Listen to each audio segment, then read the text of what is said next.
Bom dia, queridos. Bom dia. Que a graça e a paz de Jesus esteja com todos vocês. Amém. Amém. Bem, esperar mais alguns irmãos entrando ainda.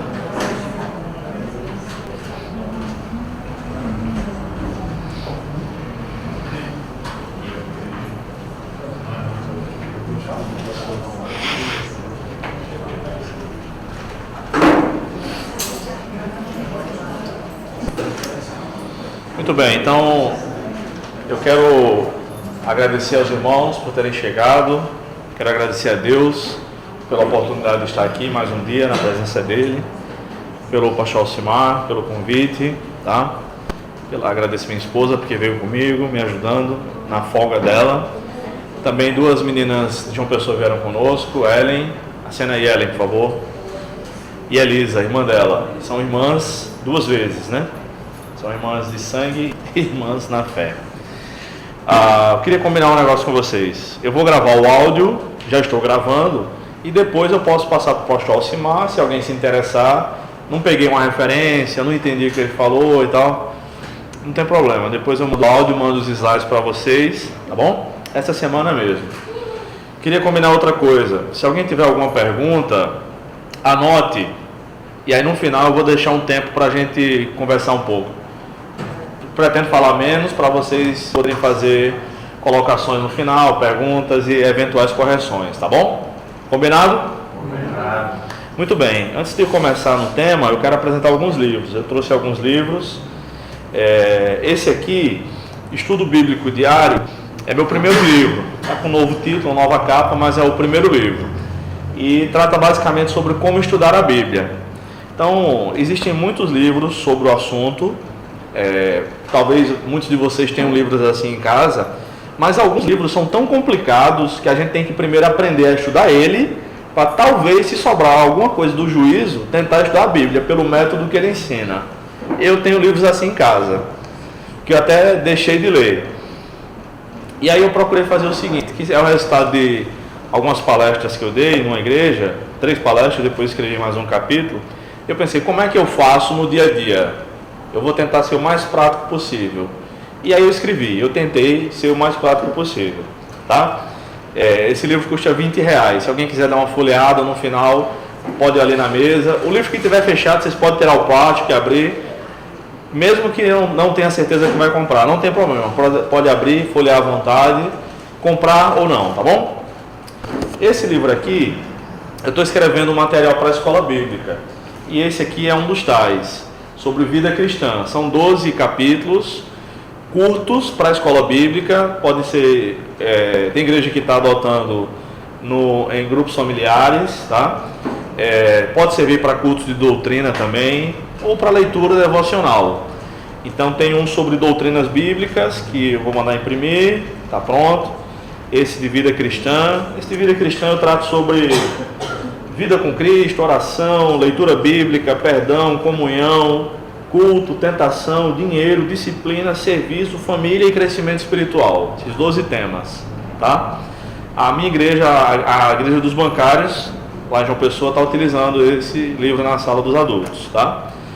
Então tem um sobre missões que está chegando, já está pronto, já foi impresso, está chegando em João Pessoa.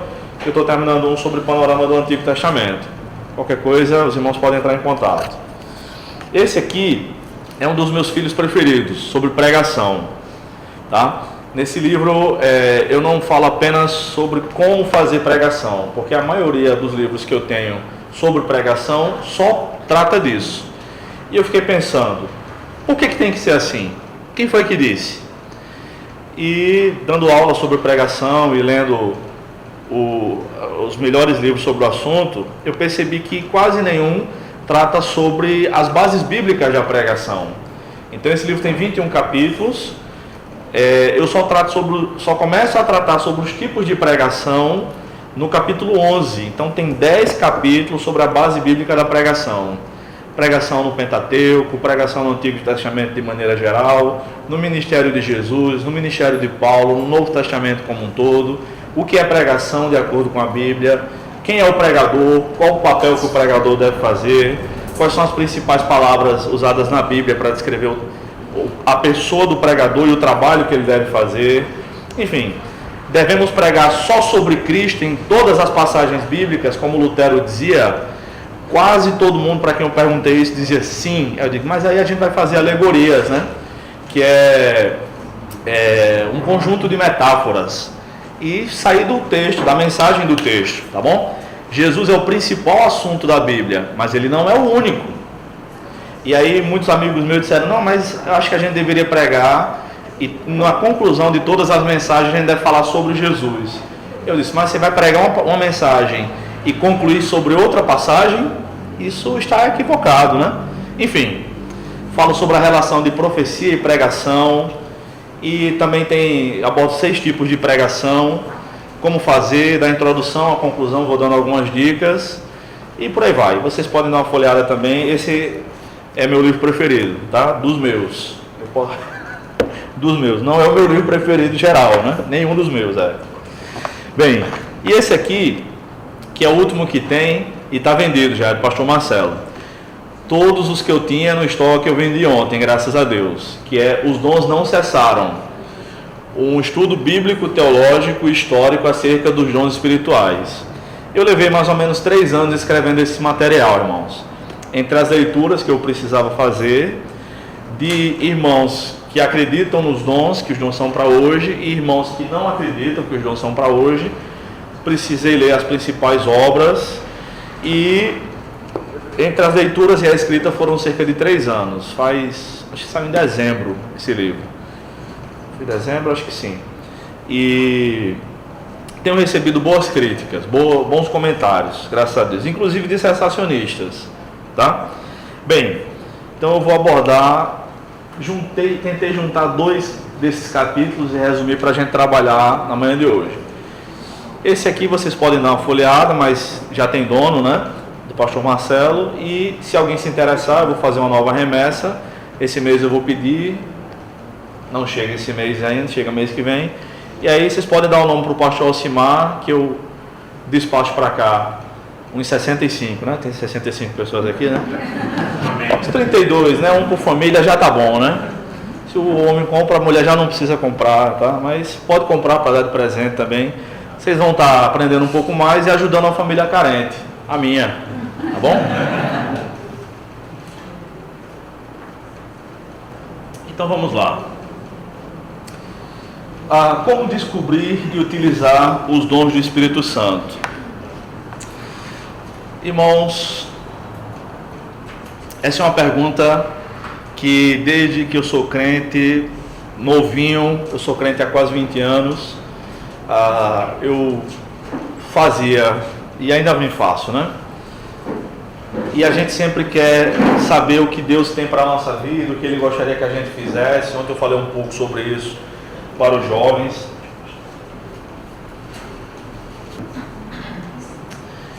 Tá bom?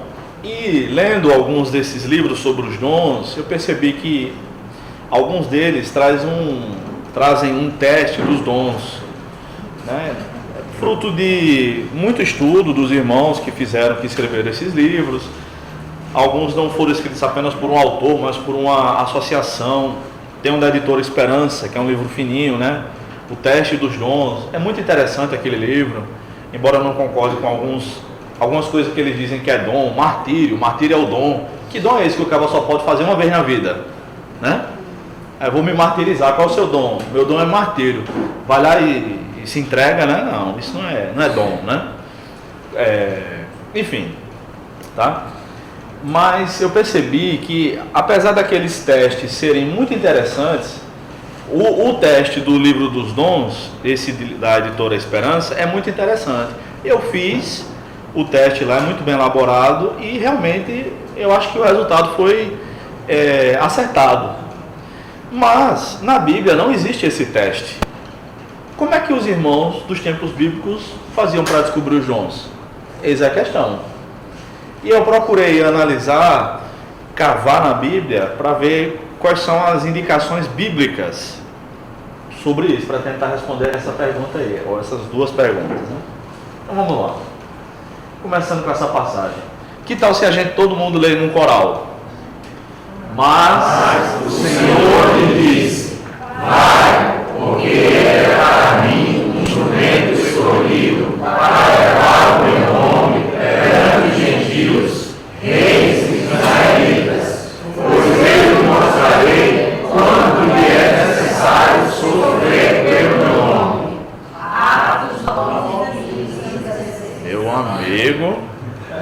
Meu amigo, quem é? Pode aprovar todo mundo aí, hein?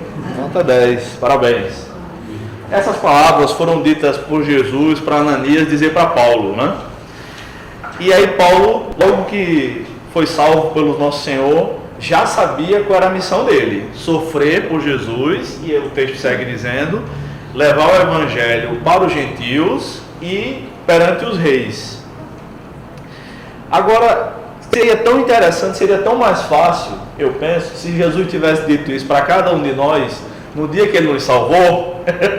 Olha, como é o nome do irmão? Ronaldo. Vai e diz para Ronaldo, vai lá, pastor Alcimar, e diz para Ronaldo que é isso que eu quero dele. Vai e diz para Marcelo que ele vai ser pastor na NASA Sul e tudo mais. Vai e diz para Elisa que ela vai tocar contrabaixo lá na igreja, isso, aquilo outro, vai ser psicóloga e tudo mais. Mas isso não acontece, na maioria dos casos não acontece. Jesus não chegou para mim, por exemplo, quando ele me salvou e disse: vai, Bruno, porque é isso que eu quero de você. Não, ele chegou para Paulo e para pouquíssimas pessoas na Bíblia. Para Paulo foi logo no terceiro dia de crente, né? Para mim não, até hoje eu não sei. A gente vai fazendo conforme Deus vai orientando. Mas não existe um site celestial onde a gente tem nossa senha, o nosso login, e a gente vai lá na nossa senha, Bruno César, bota o nosso CPF, e aí vai ter lá o cronograma divino para nós, né? Olha, Bruno, você vai viver até os 87 anos, você vai morar em Campina Grande, depois vai para João Pessoa, depois vai para Campina, depois para João Pessoa, depois você vai, foi isso que aconteceu, tá? Até agora. E depois você vai trabalhar no seminário da Juvep, você vai escrever alguns livros. E agora? Não existe isso.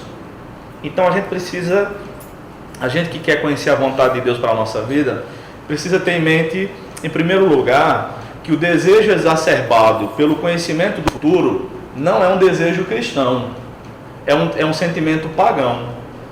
Jesus nem nos ensinou a orar assim.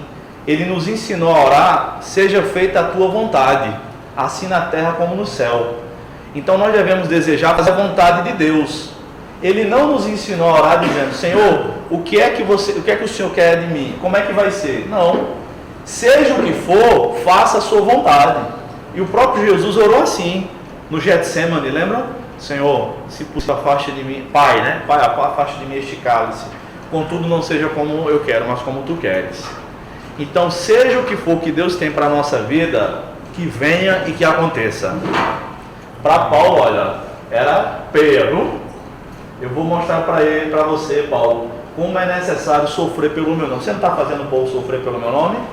Agora você vai ver como é bênção sofrer pelo meu nome. Esse versículo que a teologia da prosperidade engoliu, né? Vamos lá. Então eu fiz uma contagem dos dons espirituais que aparecem na Bíblia. Essa contagem não há consenso entre os estudiosos. Essa é a tabela que eu fiz. Mas há discordâncias. Você vai ler em outros livros que não é exatamente igual à minha, né? Eu falei, tem gente que acha que o martírio é um dom. Na minha mente não faz o menor sentido, tá? Então eu tentei agrupar os dons aí por cores, né? Profecia está aqui, está em outra lista. Aí o dom de pastor, né? Está ligado ao serviço, à liderança, à administração. Socorros está ligado à misericórdia, não é exatamente o mesmo dom. Variedade de línguas, interpretação de línguas, aqui é o mesmo dom. Cantar em línguas é um dom que praticamente não se ouve falar, mas está lá. Se você ler essa passagem com cuidado, você vai perceber que é um dom espiritual. Bom, está na Bíblia, não foi eu que inventei. Eu botei profecia, mas aqui fala sobre profetas, o indivíduo, é o mesmo dom. ora os textos bíblicos falam sobre a pessoa, ora fala sobre o dom. O dom é de profecia. Quem é que executa? Um profeta ou uma profetisa, é óbvio, né? E aí, fé, dons de curar, realização de milagres, dons de curar, realização de milagres. Aqui está cruzado, né? Como um quiasmo, como chamam na literatura bíblica. Exortação, está ligado à palavra de sabedoria, na minha opinião. Exortar na Bíblia não é repreender. Exortar na Bíblia, ou no dicionário de língua portuguesa, exortar significa animar. Pode prestar atenção, depois vocês dêem uma lida em Atos 11, até que horas? 11 horas? É? Pode até umas 11h10, tá bom. Exortar é animar, chamar a atenção no máximo.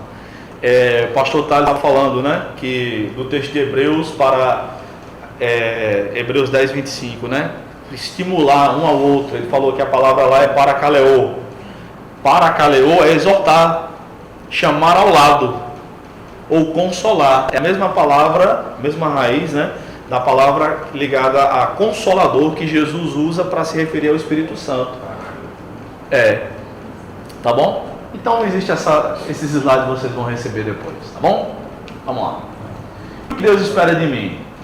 Ele designou, Jesus, uns como apóstolos, outros como profetas, outros como evangelistas e ainda outros como pastores e mestres, tendo em vista o aperfeiçoamento dos santos para a obra do ministério e para a edificação do corpo de Cristo. Então Jesus é quem escolhe esses dons. Esses 5 dons aí são chamados de dons ministeriais, tá? Eu vou dar uma dica para vocês: nunca mais esquecerem a sequência desses dons. Quem conhecer, beleza. Quem não conhecer, eu vou dar uma dica para vocês. A sequência é apóstolo, profeta, evangelista, pastor e mestre. Como é que eu decorei? Eu sempre mencionava esse texto e botava dom que não estava e por aí vai, usando a mão. O apóstolo ou os apóstolos servem como o polegar na mão. Eles dão a base. Veja só, não tem como pegar num copo, né, para tomar água sem o polegar. Base de sustentação. Os apóstolos deram os fundamentos da igreja. A doutrina cristã também é chamada na Bíblia de doutrina dos apóstolos. É dos apóstolos, não de origem, tá? Mas de posse. Eles receberam essa doutrina de Cristo e devem transmitir. E é isso que a gente prega hoje, também é a doutrina dos apóstolos, tá bom? Os profetas, o dedo indicador. Os profetas são aqueles que dizem pontualmente o que deve ser com a mensagem de Deus. Para ti, Alcimar, para ti, Marcelo, para ti, Kelly, é isso. O evangelista, o dedo maior, humanamente falando, digamos assim, grosso modo, é quem evangeliza, é quem faz a igreja crescer em número, tá? O pastor, simbolicamente, é quem, o dedo anelar, vai casar a noiva com Cristo, digamos assim. Embora ele também faça parte da noiva, né? Ele também é noiva de Cristo. E o mestre é porque é quem recebe o menor salário mesmo, e é isso mesmo. Tem outra explicação. Não é isso, né? Mas só tem esse dedo mesmo para completar. Então, vamos lá. Vocês podem até colar. Vamos fazer o exercício? Ele mesmo deu uns para, outros para, outros para, e outros para, e ele deu uns para, outros para, outros para, outros para, e decorou? É nóis. Olha aí. Qual é a tarefa da gente? A tarefa da liderança da igreja é preparar os santos para a obra do ministério, para o serviço e para a edificação do corpo, para preparar toda a igreja para servir a Deus. E aí eu penso no campo de futebol. Eu gosto muito de futebol, né? Eu torço para o melhor time. Olha, até ele já sabe. Eu vim assistir uma vez aqui em 2008, Corinthians e ABC, meu amigo. A gente levou pedrada na frente do Frasqueirão. Nunca mais. Vamos lá. Gente, como é que acontece muitas vezes? Muitas vezes a liderança da igreja está no campo. E a membresia, digamos assim, está lá. Vai lá, pastor, toca a bola, chuta pro gol. Diácono, né? Aqui chama mordomo, né? Vai lá, ecônomo, faz isso, missionário, cabeceia essa bola, esse gol não perderia. E às vezes a membresia fica sufocando, pensa, não, mas eu pago o salário dos pastores, tem que trabalhar mesmo. Não é isso que Efésios diz. Tem que trabalhar? Tem, mas todos devemos servir a Cristo, porque Ele deu dons para todos os crentes. Não há um crente que não tenha nenhum dom, sei que não seja salvo, um dom espiritual, tá? Todos têm pelo menos um, é o que diz a Bíblia. Então, como é que deveria acontecer, na minha opinião? Na interpretação que eu faço do texto, melhor dizendo. A liderança da igreja deveria estar no banco de reservas, tal como o técnico, o auxiliar técnico, o massagista, o médico, o preparador físico, escolhendo quais jogadores devem estar nas posições adequadas. E aí, Alcimar, Marcelo, Thales...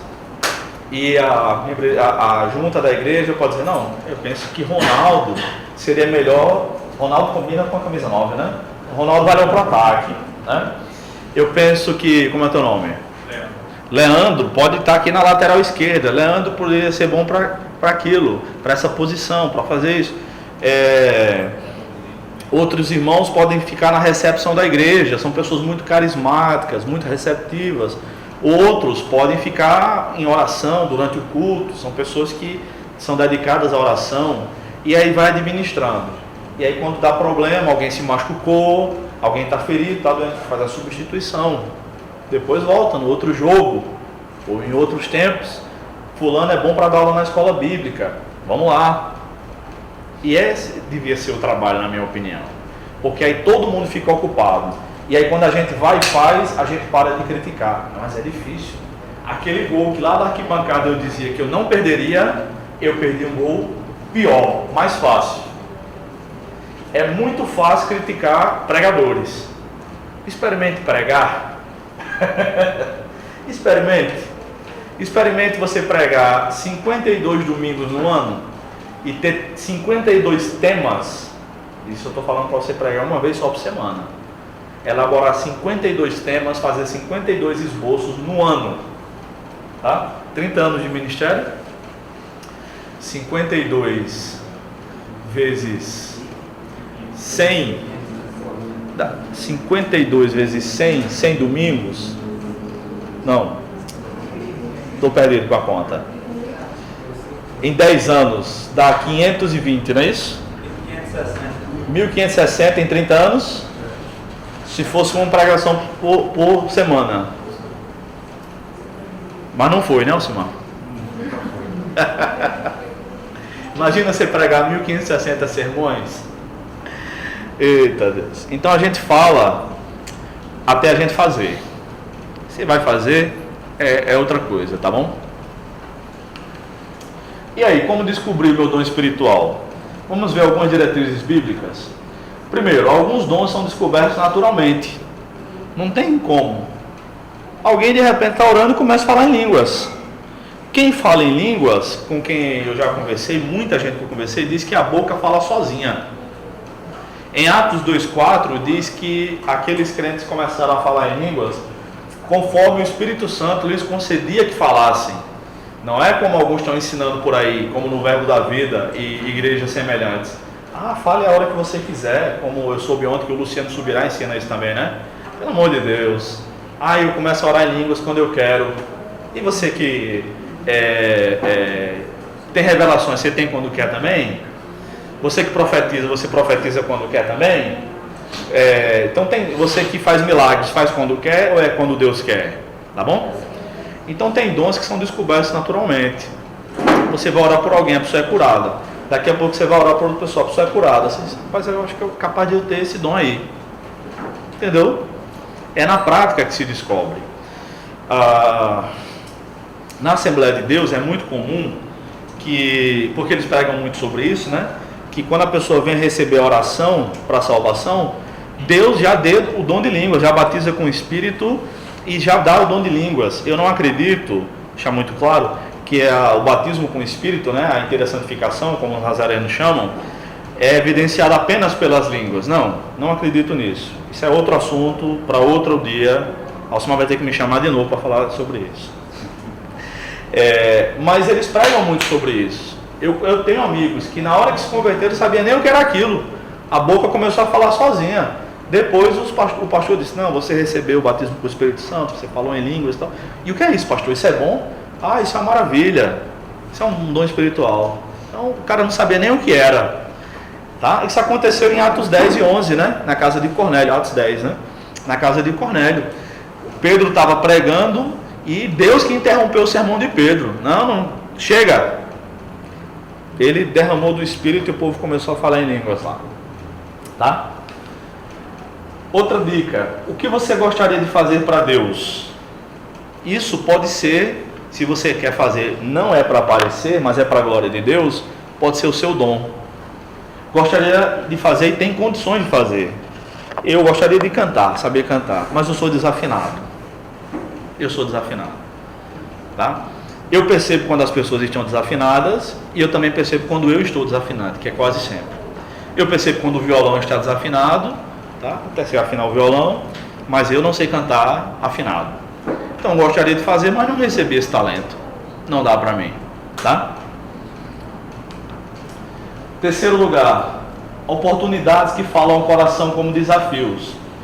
Então, digamos que a Nasa Sul queira plantar uma igreja num lugar bem distante aqui de Natal, de Parnamirim, um lugar novo. Diga aí, pastor, um bairro aí bem inóspito, bem perigoso. Estão falando de Caicó. Eu não, foi Ronaldo. Um bairro. A Luzinha foi Ronaldo aqui. Diz aí. Diga um bairro perigoso aqui de Natal. Diga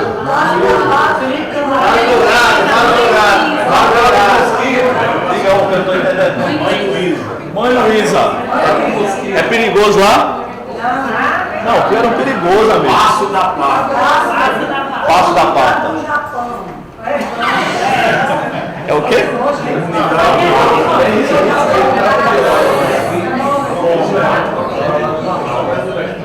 Não se empolga, não é só um exemplo.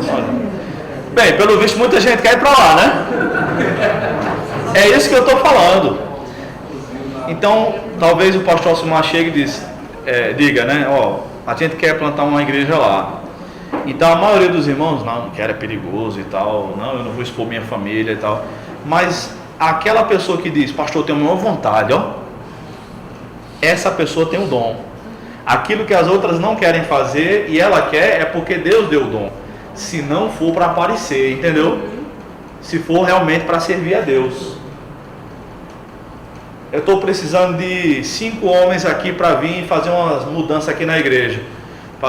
Levantar uma parede. Eu não venho.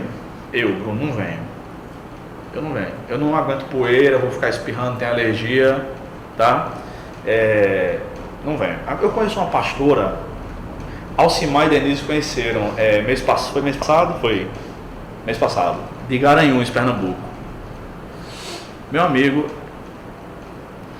ela, pastora Maria Marques, da Igreja Batista Independente, em Garanhuns. Ela construiu a igreja, literalmente construiu, mão na massa, pedreira, aquela roupa toda, só os olhos de fora, parece uma boca. Só os olhos de fora. Tirando Lula. Aliás, roubar dá trabalho pra caramba, né?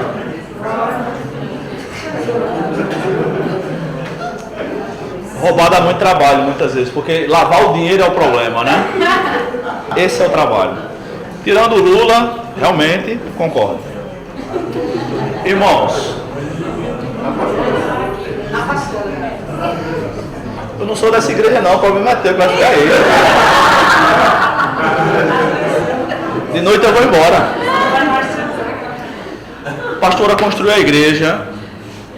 ela fazia brechó no domingo de manhã na feira e o dinheiro era para construção. Ela recebeu uma oferta para a manutenção dela, quase um salário mínimo, né, R$800.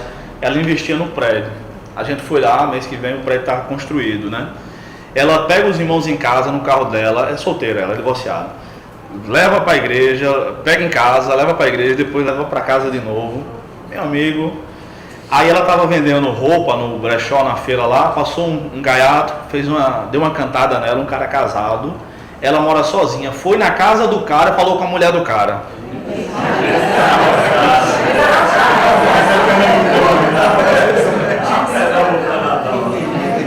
Ninguém quis assumir a igreja de Garanhuns.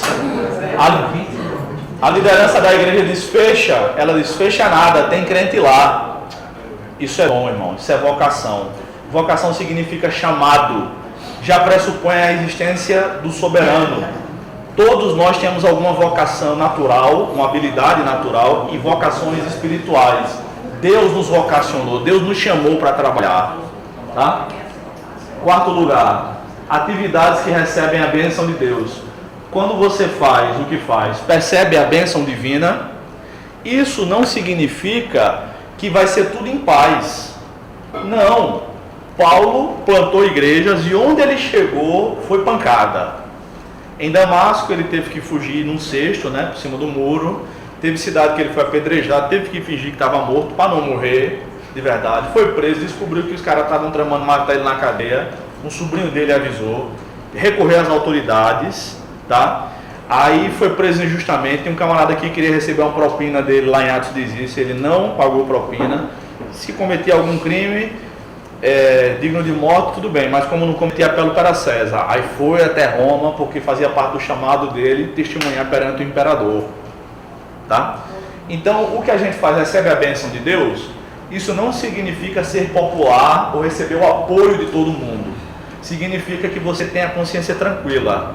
Estou fazendo a obra de Deus, quer gostem, quer não. Isso é a bênção de Deus.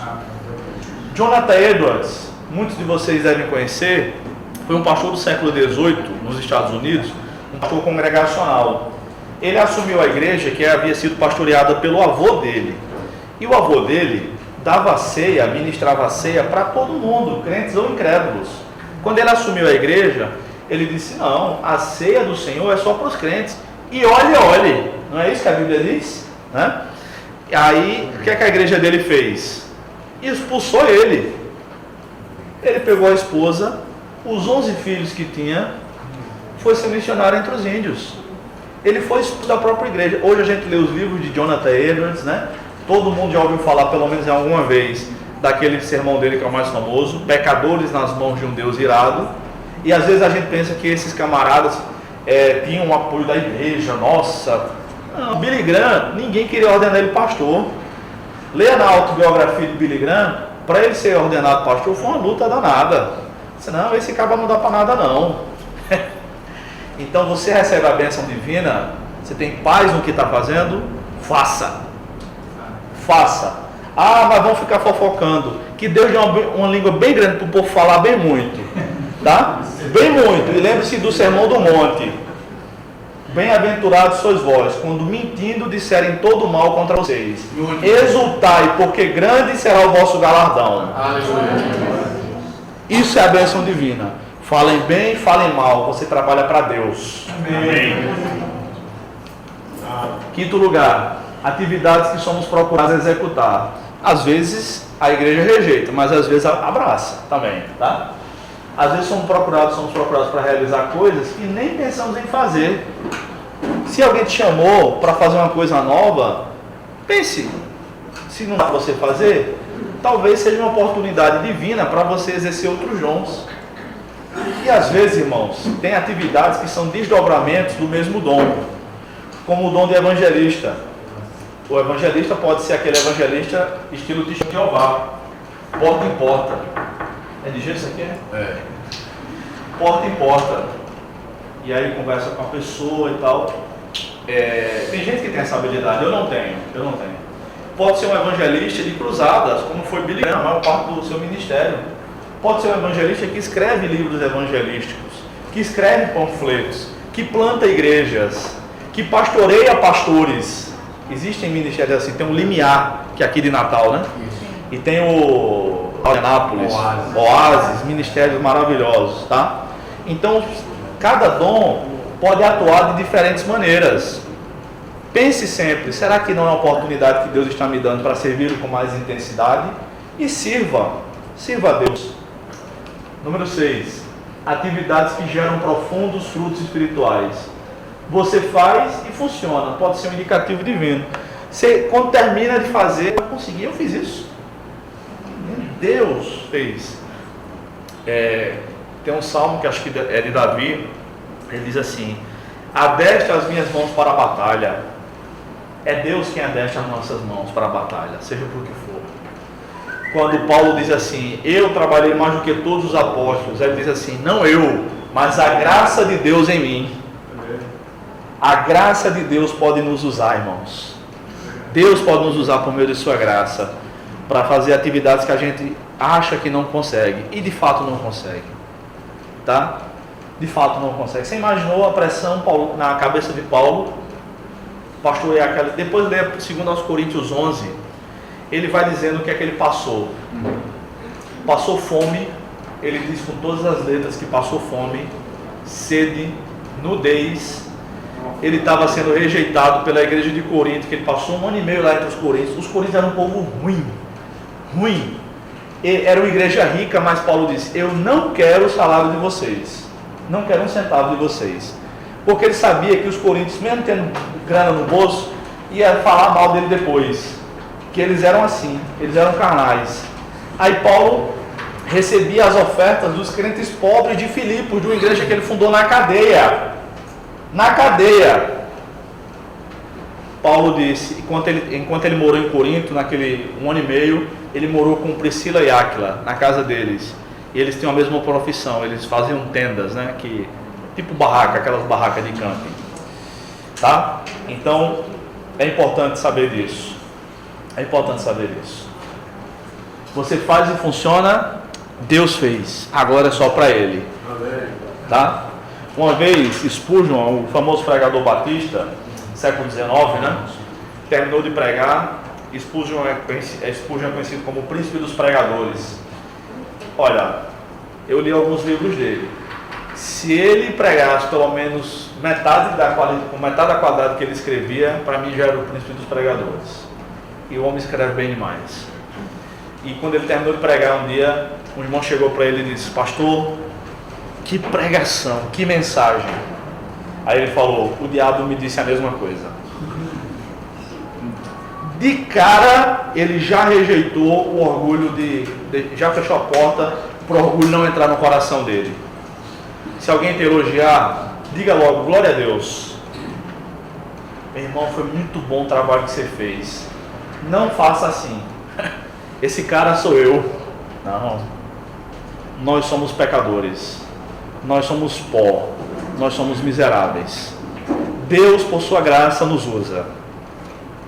Se Deus faz alguma coisa por nosso intermédio, nós precisamos dizer como Paulo, não eu, mas a graça de Deus em mim. Amém. Número 7. Atividades que geram prazer espiritual. Olha, o que Jesus falou, eu vos tenho dito essas coisas para que a minha alegria permaneça em vós e a vossa alegria seja plena. Ele está falando dos frutos, né, nessa alegoria aí em João capítulo 15. E quando nós exercemos os dons que Deus nos deu, a gente se sente feliz.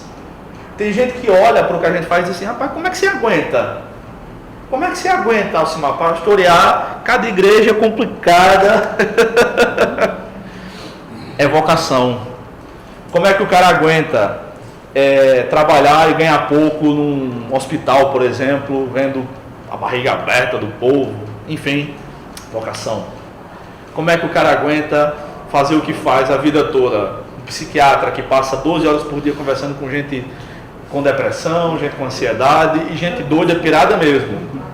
Vocação. Professor também, muitas vezes. Tá? Quando a gente está fazendo aquilo que Deus nos chamou para fazer, a alegria está em nós. Amém. Eu tenho algumas frases que eu não gosto muito, sabe? Sai da sua zona de conforto. Parece às vezes até que Deus só usa quem está desconfortável. Eu estou muito confortável aqui ensinando. Não sei se deu para perceber, mas eu não estou com pressa que acabe para a gente ir embora, não. Eu estou gostando. Não sei vocês, mas eu estou, tá? Eu estou muito confortável escrevendo meus livros e publicando. Eu entendo que Deus me chamou para fazer isso no momento. Agora pode ser que Deus queira que você mude de rumo em determinado momento na vida. O pessoal aí da área empresarial jura que redescobriu a roda, né? Reinventou a pólvora, falando de segunda e terceira carreira. Não, eu estava ouvindo uns podcasts, uns programas de rádio para a internet, tá? Entrevistas com pessoas, CEOs de empresas, líderes, né? Enfim.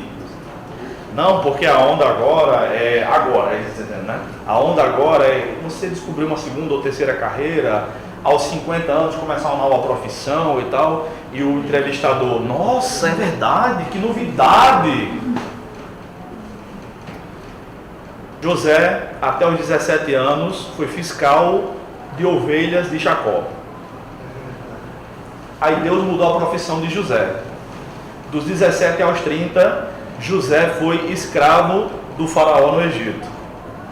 E atuou na casa de Potifar, atuou na cadeia. Dos 30 até morrer, ele foi, digamos assim, primeiro-ministro do Egito. 3 carreiras. Jesus, dos 12 aos 30, foi carpinteiro. Dos 30 aos 33, foi um professor itinerante. Paulo, a gente não sabe exatamente com qual idade, era um rabino, fariseu, autoridade, tinha livre acesso ao sinédrio, recebia carta branca, né, para ir lá, bater nos crentes, eventualmente até matar. Jesus derrubou ele, botou ele no seu devido lugar e disse: agora você que estava fazendo o povo sofrer, vai sofrer por mim. Pedro, João e Tiago, e pelo menos outros mais 4 apóstolos, talvez, né, pelo relato de João capítulo 21, eram pescadores. E aí Jesus chegou e disse: agora você, Pedro, não vai ser mais pescador de peixe, você agora vai ser pescador de gente. Você que é um pescador aqui, tem uma associação com Tiago e com João e com outros, você vai vir, vai me seguir e você vai ser um discípulo meu e vai pregar a minha palavra. E o povo agora está dizendo de segunda ou terceira carreira. Meu Deus, já está na Bíblia faz tempo. Aliás, o pessoal fala disso de ensino à distância também, né? Não, porque o ensino à distância tem que ter um encontro presencial. Aí Paulo diz escreve para Timóteo: até a minha chegada, manda uma carta, né? Manda a atividade, diz capítulo 4, 1 Timóteo 4. Até a minha chegada, dedica-se à leitura, exortação e ensino, para que todos vejam o teu progresso, tudo mais. Paulo manda, faz a educação à distância, marca um encontro presencial e diz o que ele tem que fazer até lá. E o pessoal dizendo: inventamos a educação à distância. Vocês inventaram coisa nenhuma.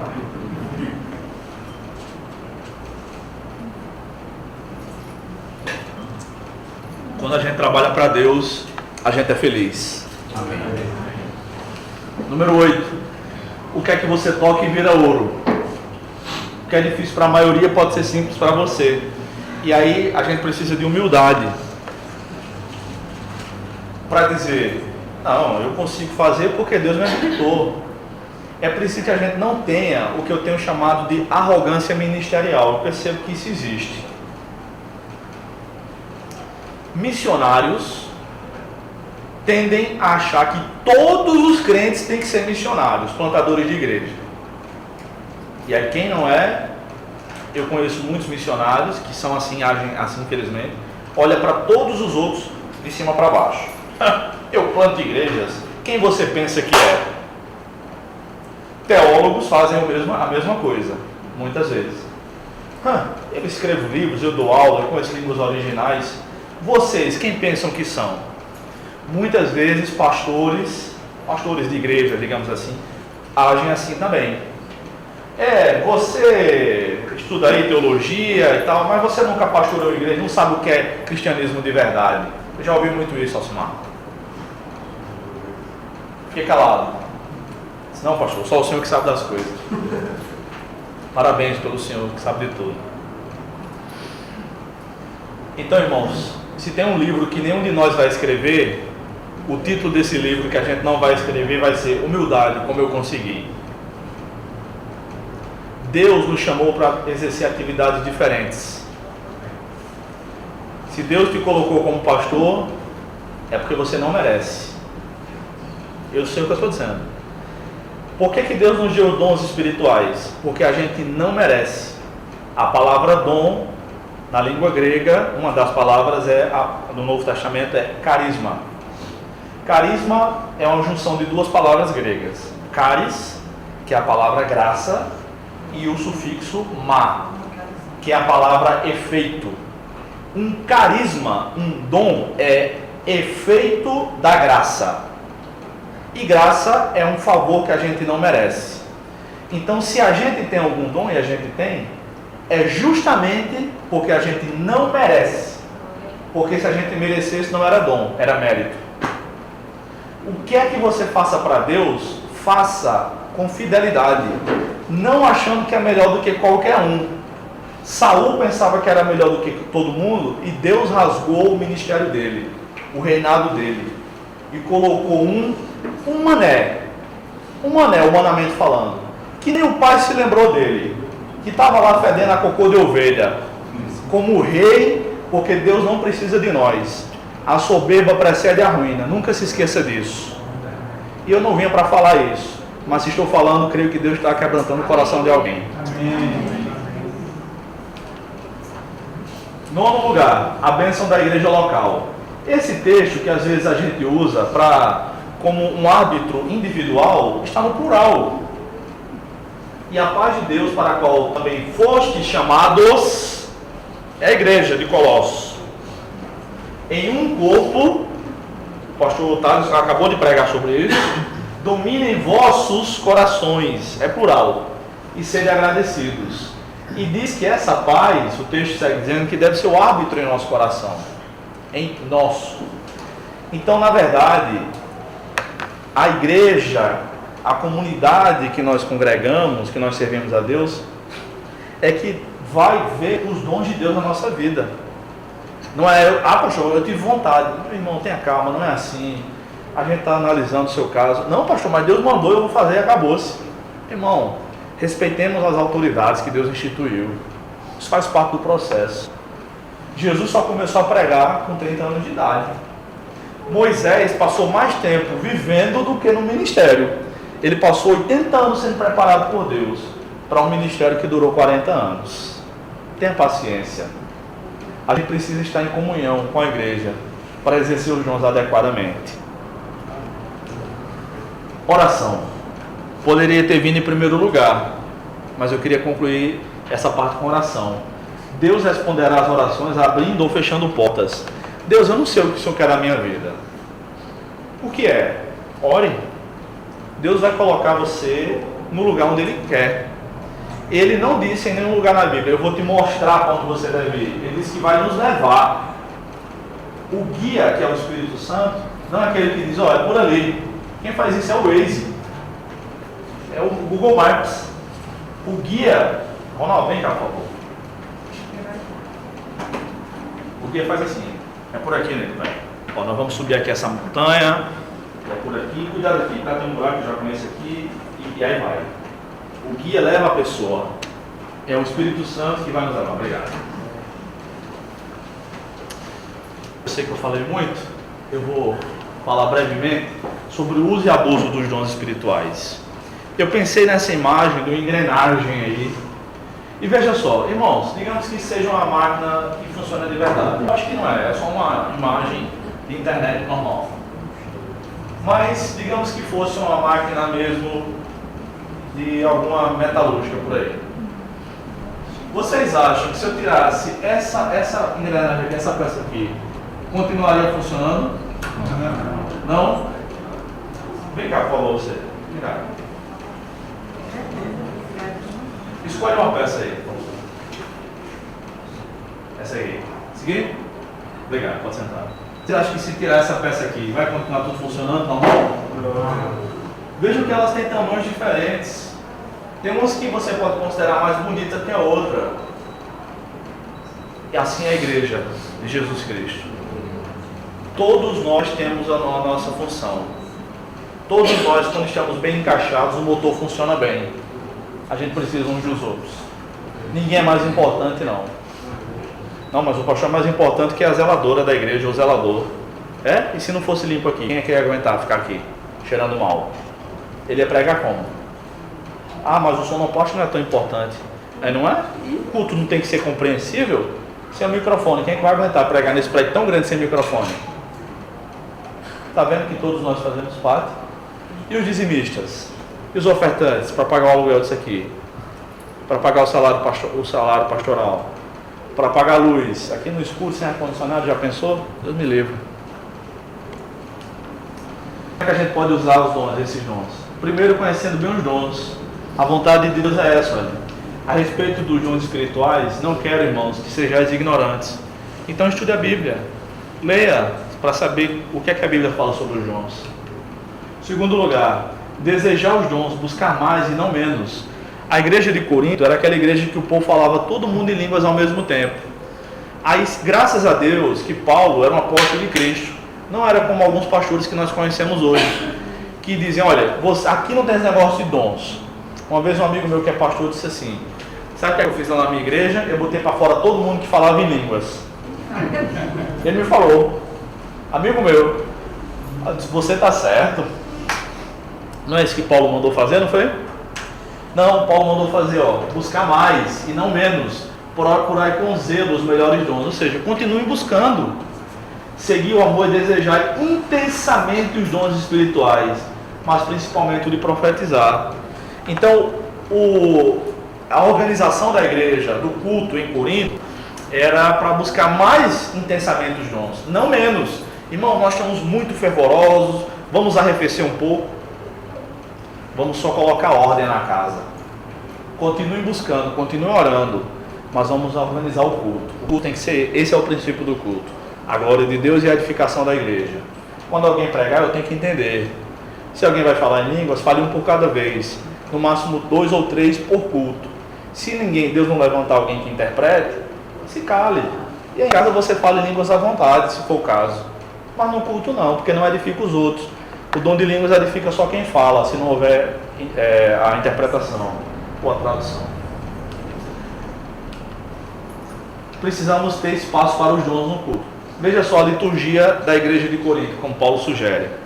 Irmãos, o que fazer então?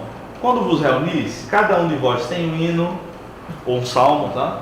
Tem uma palavra de instrução, tem uma revelação, tem uma palavra em língua, tem interpretação. Tudo deve ser feito visando a edificação. Então tem lugar para tudo. Tem lugar para tudo. Já fui para culto que o pastor começou a oração, começou o culto com a oração, fez o louvor, tocando e cantando, pregou e deu os avisos. E a bênção apostólica. Meu amigo, tá medonho.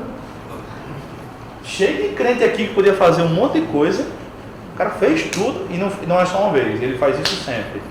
Pelo amor de Deus. Sabe quando é que vai surgir novos pregadores lá? Nunca. Não se tira carta de habilitação por correspondência, não. Você tem que dirigir. Tá? Tem que deixar os irmãos participarem. Dirigir um culto. Vem cá, você vai fazer leitura bíblica. Eu não sei, mas você não sabe ler, é só chegar lá e ler. E aí vai desinibindo. Número 4. Utilizar os dons conforme os critérios bíblicos. Acabei de mencionar. Ordem no culto, tá bom? Não proibir os dons, não proibais o falar em línguas. Não façam como esse meu amigo fez, tá? Isso é antibíblico. Ensine aqueles que falam em línguas a se controlar. Ou ensinem os irmãos, né? Orem para que Deus dê a interpretação. Eu já entendi uma vez, mas só foi uma vez. Mas eu fiquei encabulado de ir lá na frente. Fiquei muito encabulado e não fui. Sabe? Uma vez um pastor começou a falar em línguas no culto, lá no seminário inclusive, que é um lugar inóspito, né? Mas o pastor estava dirigindo o culto no seminário, foi até pastor Pontes. Vocês conhecem o pastor Pontes? Ele começou a falar em línguas, começou a falar, e eu estava na cadeira lá, e eu entendi o que ele estava falando. E eu fiquei até com vontade de ir lá na frente e falar. Aí não fui, fiquei encabulado. Também nunca mais entendi. tá? Nunca mais. Vamos lá. Não sei o que aconteceu não, tá? Mas, como diria aquele teólogo Chicó, né? Só sei que foi assim. Número 6. Já estou encerrando, irmãos, tá? Usar os dons com ordem e decência. Mas tudo deve ser feito com decência e ordem. Irmãos, dar glória a Deus enquanto o pastor está pregando não é indecência nem é desordem, não. Falar em línguas, profetizar não é indecente nem desordem, não. E tem gente que profetiza de maneira mais dramática, não é? Mas tem gente que profetiza, chega no ouvido do camarada e diz: olha, eu tenho uma mensagem de Deus para ti. E aí fala para o pastor assinar enquanto o culto está acontecendo. Os louvores estão tocando os louvores e fala. Uma vez eu recebi uma profecia num seminário, eu estava trabalhando na biblioteca e um irmão chegou para mim e disse assim: eu queria falar contigo. Tá bom. E aí tem um espaço lá na biblioteca que dava para a gente conversar. Não tinha, os livros ficavam na outra sala. Aí ele disse: não, eu queria falar lá fora. Tá bom, deixa eu terminar aqui. Aí terminou o negócio, saímos. E ele disse: olha, eu tenho um negócio, uma mensagem de Deus para você, não sei se você vai acreditar. Eu disse: não, você diz o que é, depois eu disse, acredito ou não, né? Eu posso assinar um cheque em branco. Aí ele disse: olha, eu estava orando por você já faz uma semana, o negócio é sério. Hoje eu passei a manhã toda orando por você, era à noite isso. E eu, tá bom. Aí ele disse: olha, Deus mandou lhe dizer isso e isso. E ele falou. E os irmãos passando perto, e ele falando baixinho, como quem está conversando, contando um segredo realmente. E me disse. E foi uma mensagem divina realmente. E enquanto ele estava terminando de profetizar, e eu pensei, já vim orando, só Deus sabia, eu vim orando, e quando eu vi que ele ia terminar a mensagem, eu pensei: mas meu Deus, e isso e aquilo outro? Aí ele falou assim, Ronaldo, ele falou assim: isso que você está pensando, a resposta para isso é isso e aquilo outro. Aí, meu amigo, até o ateu acredita. Tá bom? Então, tem mais de uma maneira de fazer Neston. Lembra da propaganda dos anos 90 lá? Existem 1000 maneiras de fazer Neston. Inventa a sua própria, né? Sim, Sentiram o cheiro de naftalina agora, dessa propaganda? Não apague o espírito. O espírito é comparado com um fogo aí, tá? Não apague o espírito. Como é que se apaga o espírito? Deixando de orar, deixando de acreditar. E aí Deus não vai onde ele não é bem-vindo. Tá? Eu estava chegando em casa, eu moro num lugar onde é meio perigoso, aliás é bem perigoso, e eu estava chegando em casa de carro com minha esposa, e na esquina lá de casa o pessoal vende drogas e tal, agora estão saindo, graças a Deus. E aí tinha um pessoal fazendo um culto na calçada, um culto lá, e aí a gente comentou no carro, né? Eu e minha esposa disse: qual será a igreja que está ali? Com todo respeito, irmãos, com todo respeito. Eu disse assim: eu tenho certeza que não é a igreja presbiteriana. Diga, irmã, qual era a igreja que estava lá? Irmãos, vocês conhecem crentes que tiveram conversões miraculosas, com milagres, com curas. Geralmente esse povo vai para onde? Qual igreja? Meu Deus. E alguns vão para a igreja de Nazaré também, né, doutor? Deus só opera esses dons onde ele é bem-vindo, onde há abertura. Vamos abrir o coração para receber o Espírito. Amém. Não apague o Espírito. Ah, mas fulano é um teólogo muito importante, disse que isso não existe. O problema é dele, deixa ele falar. Fique com a palavra, fique com o Espírito. Amém. Não aceite levar carteirada de ninguém, não. Número 8, não despreze as profecias. Essas profecias aqui não são uma referência às profecias do Antigo Testamento, não. São essas mensagens pessoais que Deus dá. Não despreze. Mas examine tudo e conserve o que é bom. Esse examinar tudo, tudo e conservar o que é bom, reter o que é bom, é em relação às profecias. Tá bom? Não em relação a tudo na vida. Por último, valorize mais as escrituras do que argumentos teológicos falsamente atribuídos às escrituras. Porque existe um grupo de crentes que diz que os dons cessaram, que Deus não fala mais assim. Sabe, eu e 80% dos crentes do mundo estamos ficando tudo doido. Porque Deus já falou comigo, não tem no mundo quem prove que não foi Deus. Ele pode não acreditar, e o problema é dele, mas eu sei que foi Deus. Eu conheço a voz do Senhor, e quem é do Senhor conhece a voz dele. Amém. Essa é a passagem segundo as Tessalonicenses. Não mudei facilmente o vosso modo de pensar, nem fiqueis assustados por causa de espírito. Essa palavra pode ser profecia também, tá? A interpretação. Por causa de profecia, palavra ou carta atribuídos indevidamente a nós. Já tinha fake news no primeiro século. Tá? Então Paulo diz, não mude não, é isso mesmo, continue acreditando. Eu não disse nada disso não, Paulo. Continue acreditando.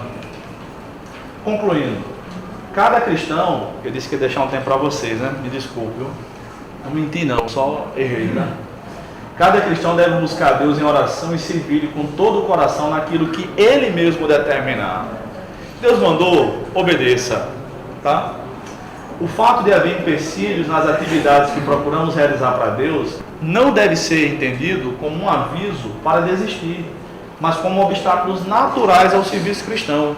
Muitas vezes que o próprio Deus coloca dificuldades diante de nós, para que nós transpassemos essas dificuldades e que no final só Ele seja glorificado. Amém. Que Deus nos abençoe. Amém.